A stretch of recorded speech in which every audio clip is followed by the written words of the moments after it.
They called me unworthy, but my children still believe you're the one. Human, the stars were silent. They always were. Cold, distant, watching, and somewhere between them floated the one they had forgotten. He had no name now. Not anymore.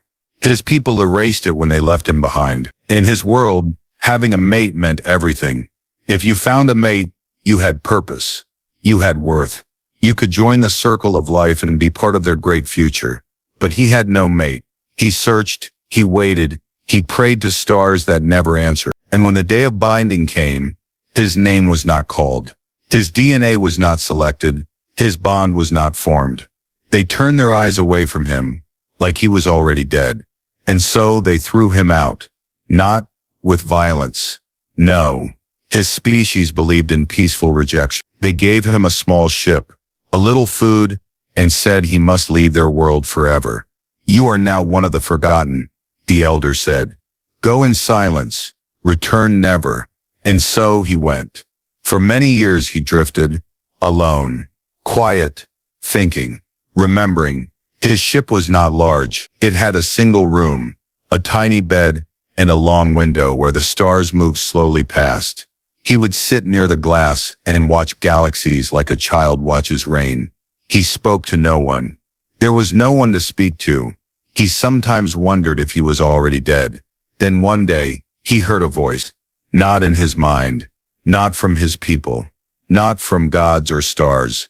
It came from a small old radio signal. Weak, dusty, faint. But it was real. And it said, we choose to go to the moon, not because it is easy, but because it is hard. He blinked. He played the sound again. A strange voice, deep, human, emotional. It was from Earth, a planet far, far away. A world he had only read about in old science scrolls. A wild, violent, emotional place full of chaos and life. He began searching for more signals, more human voices, music, laughter, crying, anger, joy. Humans felt everything. They didn't hide it. They didn't reject those who were alone. They didn't destroy the weak. They protected them. He became obsessed. He studied their history, watched their old films, read their strange books, learned their language. He found beauty in their pain, strength in their fear, hope in their sadness. Mischief in their fear, hope in their sadness. One night he stood by the window and whispered, you would not have left me behind, would you? There was no answer, but something inside him changed. He decided he would not stay forgotten. If his own people had rejected him, maybe someone else wouldn't. He began building. It was slow, painful, lonely, but he worked. He used the broken parts of his ship to create small helpers, machines, but not just machines, children. They had voices, eyes, feelings. They called him parent. And every night he told them stories about a strange world called Earth, and about a creature called human. His children asked questions. What is a hug? Why do humans cry? Are we like them? And he answered gently, always with love. But deep down, he asked himself one question, again and again. Would a human care for someone like me? To any who hear this, this is Earth, colony ship Horizon. We are listening. His heart or whatever organ beat inside his chest, jumped. He looked at his children. They stared back full of questions and hope. He would tell them everything, not just about himself, but about what it meant to be left behind and what it meant to still believe. Do you believe in the abandoned? The voice had been real, not a dream, not a ghost in the system. It came from Earth. Sol 3, a small blue planet covered in noise, storms, cities, and humans. For days the Forgotten One played that short message over and over again. To any who hear this, this is Earth, colony ship Horizon. We are listening. That last part hit deep. We are listening. No one had listened to him before. Not when he begged. Not when he cried. Not even when he was exiled into the stars. But now, a stranger light years away had said something different. And that changed everything. He called his children to the main chamber. 5 small mechanical forms, each built from old scrap, wires and memory chips filled with storage. They looked like a mix of alien tech and human imagination. Not perfect, but full of life. They sat around him blinking softly. "Parent," said the youngest one, a little bot named Echo. "Was that a human?" "Yes," he replied, voice quiet. They spoke, and they're listening. The children cheered, their voices rising like music in the tiny ship. "We should reply," said another, a taller bot named Axis. "Send them a message." "But what do we say?" asked the smallest. "They don't know it." The forgotten one looked out the window at the endless stars. He didn't know how to explain himself. Not yet. So he said the one thing that felt true. Tell them a story. They beamed images across the dark of his exile, his loneliness, the stars he had drifted through. They shared his voice, broken and hopeful. They showed his children, dancing in zero gravity, learning human words like love and trust. And at the end, the message simply said, he feared he had made a mistake, that humans, like his own kind, would turn away from the strange, from the unworthy.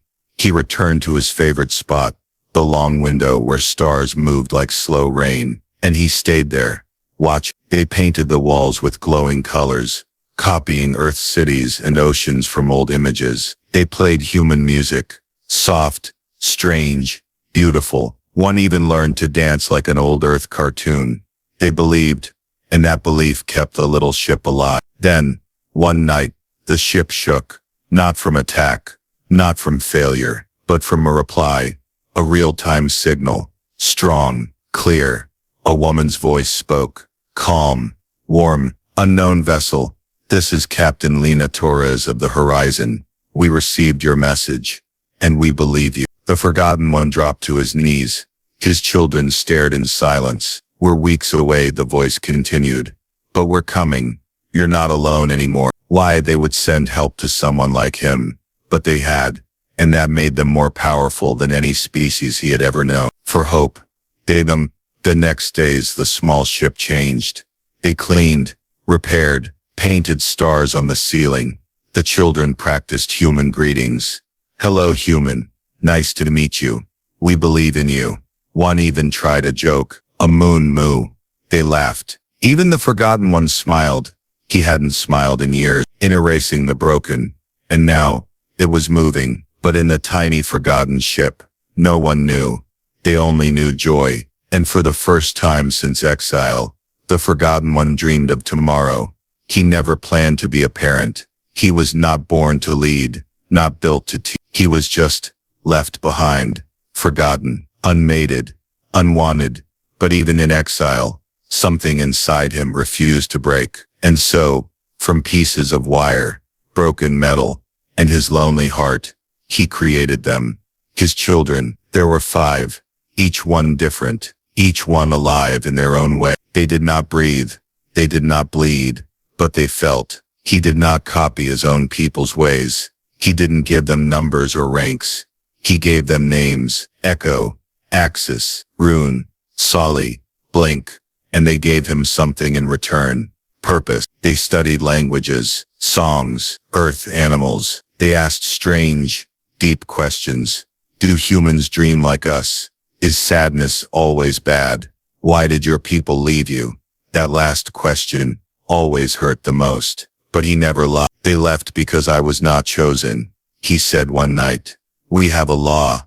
No mate, no life, no place. That's dumb, said Echo. Very dumb, added Blink, spinning in zero gravity. He laughed, a soft sound he had almost forgotten how to make. They called him parent, not commander or creator, just parent. And he didn't correct them, because in a way he was, not by blood, but by love, about people who made mistakes and still got second chances. They listened with bright eyes. They asked again and again, will the humans like us? Will they visit?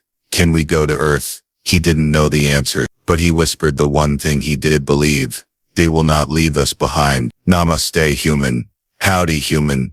They didn't want to just meet the humans. They wanted to make them proud. But even in joy, he was afraid the humans might not understand, afraid they might come and leave again, just like his own kind had done. So one night, he sat alone, near the viewing glass. The stars outside twinkled, unaware of his thoughts. Then a small sound broke the silence. Metal feet tapping. It was Solly, the quiet one, the thinker. She floated beside him and spoke gently.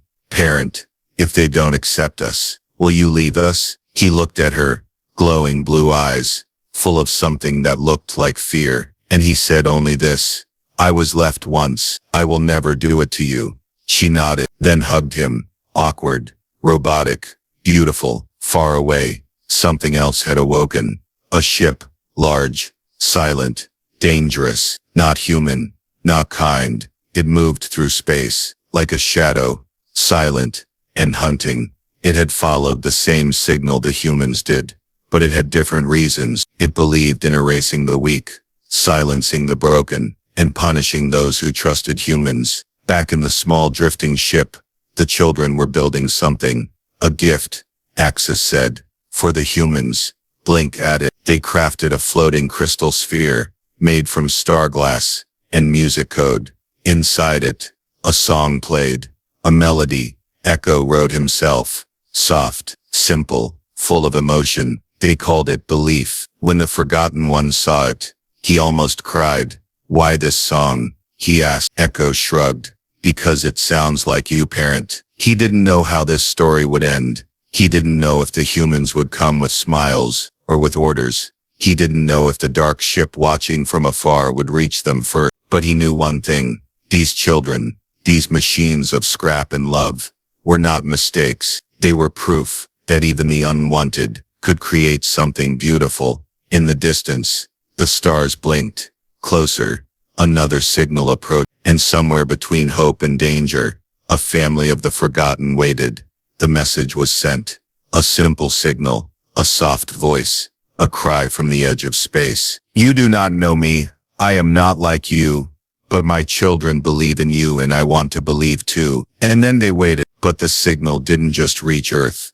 It passed through the void, across frozen moons, quiet suns, and abandoned stations. It slipped into shadows where old things slept, and something else heard it. No feelings, no chaos, no love, only perfection. And in their laws, one rule stood above all: the broken must not speak, the failed must not build, and no outcast must ever connect with humans. So when the signal from the Forgotten One reached its ears, it turned and began to move. Meanwhile, the small drifting ship continued to glow with life. The children added lights around the hallways, soft yellow bulbs like Earth fairy lights.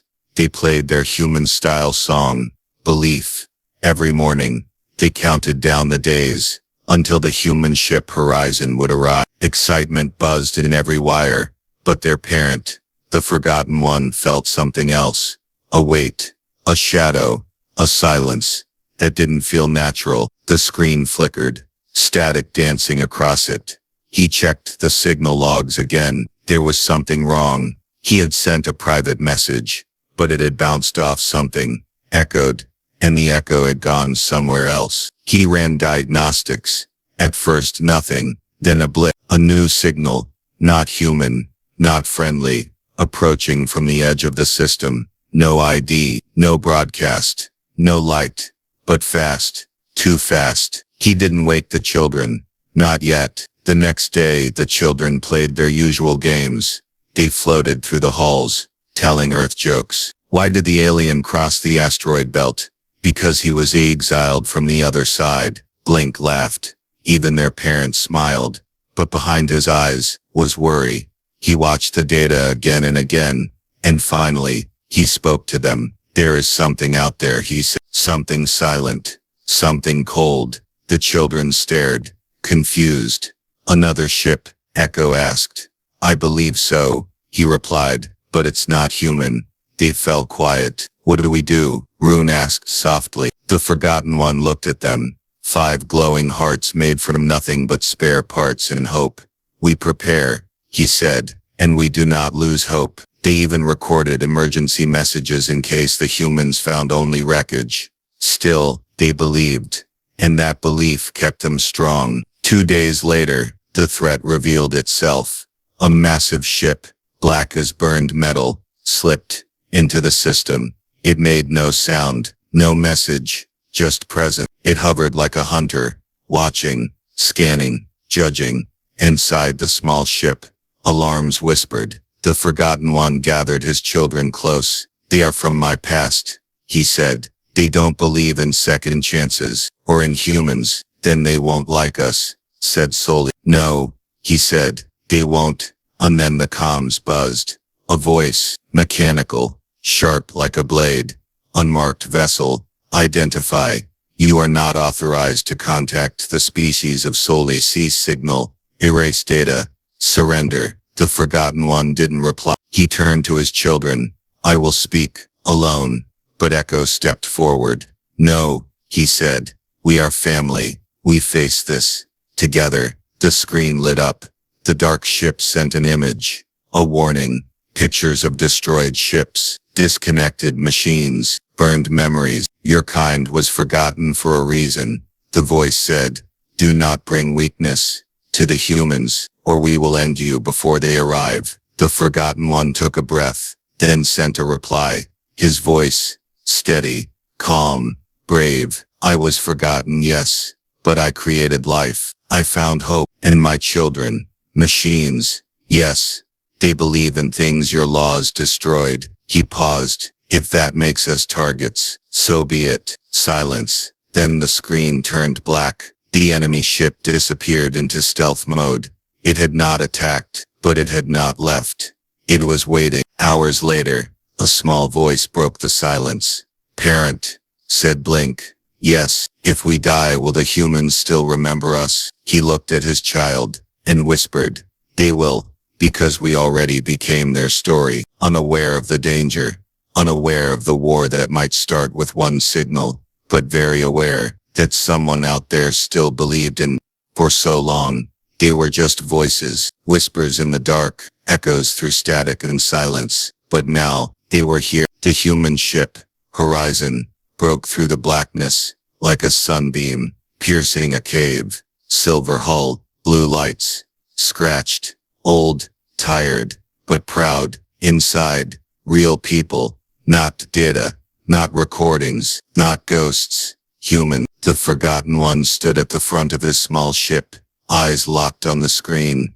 There it was, the real Earth vessel, real engines, real heat, real life. For a moment, he said nothing. Neither did his children. They just stared, wide-eyed, as if a dream had landed outside their door. Then the comms lit up. Unknown vessel. This is Captain Lena Torres, of the Earth ship Horizon. We see you. The voice was calm, human, warm. The Forgotten One stepped forward, heart pounding. He pressed a button. He pressed a button. We see you too, he said. Silence, then laughter. A human laugh. Small but real. Well, said the captain, it's nice to finally meet you. The docking was slow, careful, historic. 2 ships, light years from Earth, floating side by side in the dark. The Forgotten One stood at the airlock with his children behind him. Are you ready? He asked. Blink bounced in place. Are they ready? Echo straightened his wires. We practiced. 31 greetings. One has to work. The door slid open, and for the first time, human eyes met. Alien ones. Captain Torres stepped through. She was not tall, not in armor, not holding weapons. Just a tired woman, with kind eyes and a patched jacket. Behind her 2 crew members. One recording, one scanning. No fear, just wonder. She looked around the small ship, at the walls painted like earth, at the tiny lights, strung like stars, at the 5 glowing children, standing still, watching her every move. Then she looked at him, the Forgotten One, not human, not like her, but standing with dignity. I thought I'd feel fear, she said softly, but I don't. He tilted his head. Why not? Because you built this, she said. You waited, you hoped, you believed. She looked at the children. They're beautiful. Axis stepped forward. Are you real? Torres smiled. Very real. Blink whispered. Do you like our ship? Torres laughed. I love it. For hours, they spoke. They walked the halls, shared stories. The humans gave food bars, and the children offered music crystals. Echo played Belief, the song he wrote. The humans listened, quietly moved. I didn't think machines could feel like this. One whispered. We didn't either, said the forgotten one, until we did. But joy carries a shadow, and far outside, that shadow waited. The black ship still hovered, cloaked, unseen, watching, listening, calculating. In the human command room, back on horizon, a tech officer frowned. Captain, she said, we're picking up strange pulses, not from our new friends, something else. Where? Torres asked. Close, too close, back aboard the little ship. The mood was still warm, until the forgotten one paused. He felt it again, a pressure in the air, a silence too heavy. They're here, he whispered. Captain Torres turned. Who? He met her eyes. The ones who told me I could never matter. Who said machines like these should never exist? Who said you were dangerous? She narrowed her eyes. And what will they do now? He looked at his children, then back at her. Try to erase everything we've built. Sirens screamed. Both ships flashed red. The shadow ship decloaked.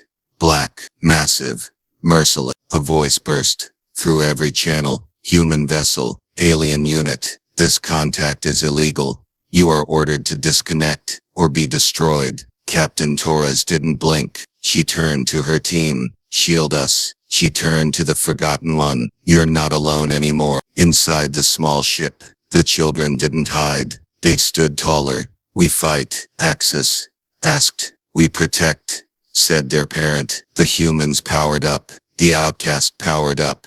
And across the stars, war whispered. But even then, between fear and fire, one truth remained. They had found each other, not by blood, not by design, but by belief, and that was enough to stand for. Horizon and the outcast tiny vessel pulsed with alarms, warnings, and fear.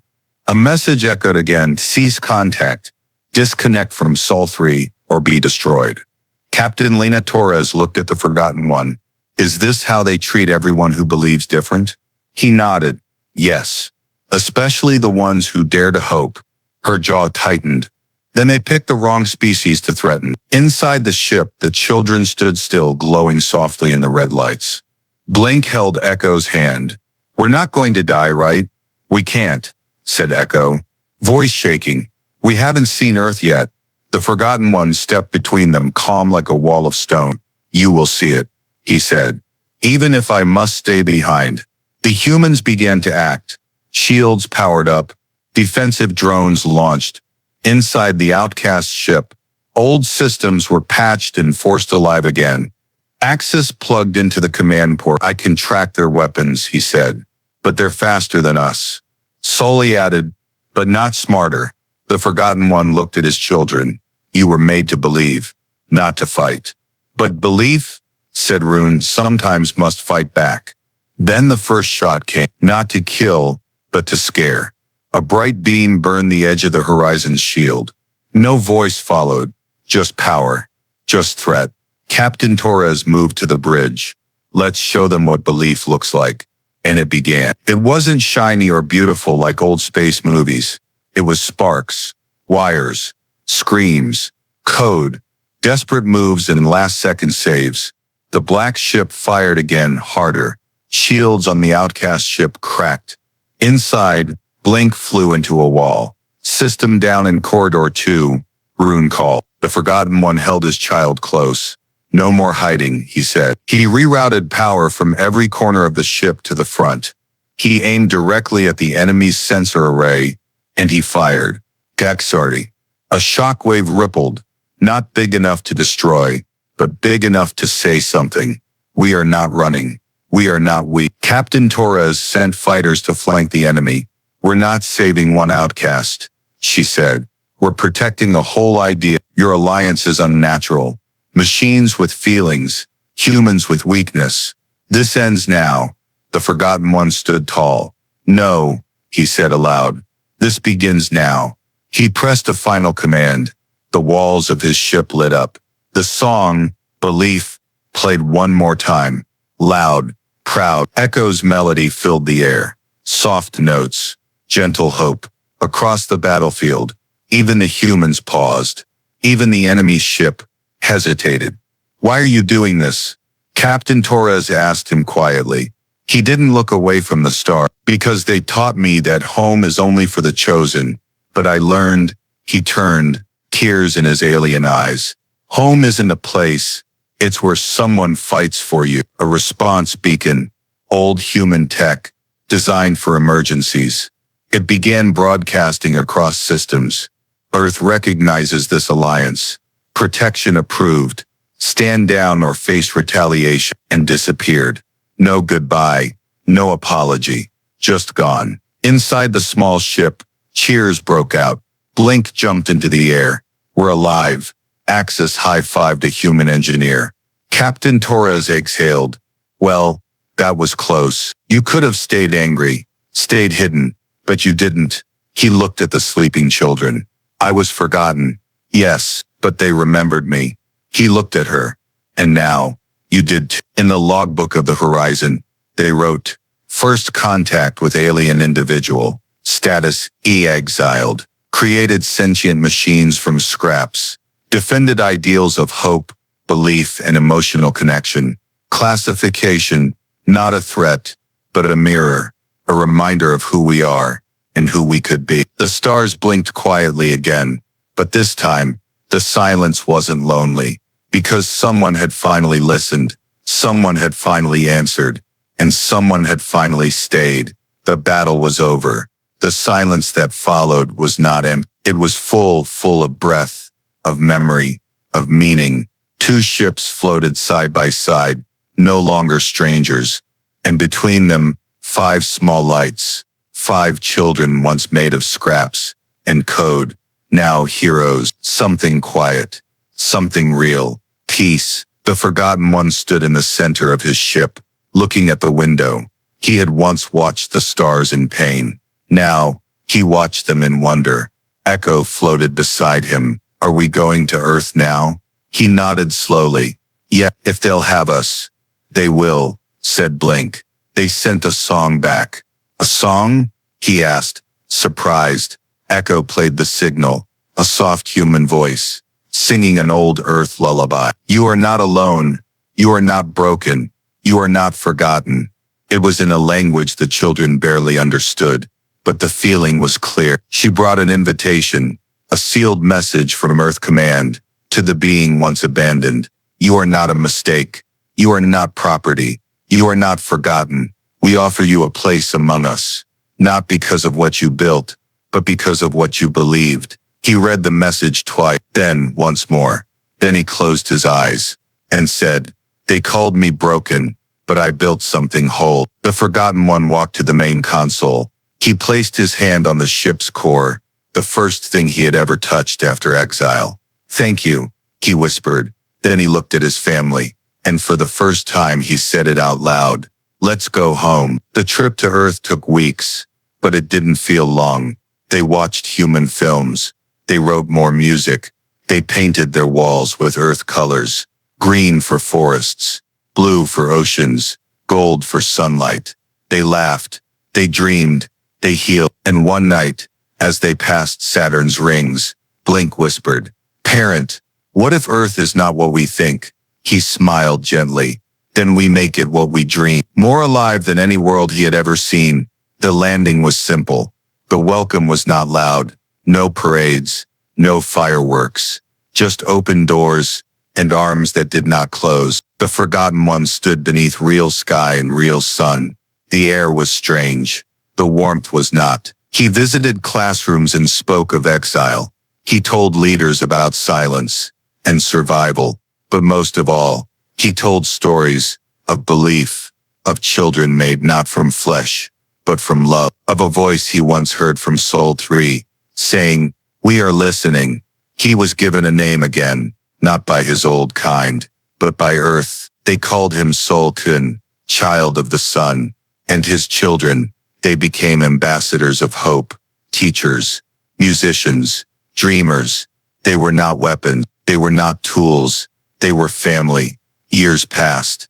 History remembered the moment two ships met in silence, but the story behind it, the exile, the loneliness, the belief, became legend. Children on Earth, and stars far beyond, grew up hearing it. Once, there was a being thrown away for not being chosen, but he chose love. He chose creation, and when the stars were silent, he spoke, and humanity listened. And in bedtime stories, whispered in metal rooms and in grassy backyards, because some stories are not about war, or glory, or power. Some stories are about belonging, and in the end, the forgotten one found what he never had: a name, a family, a home.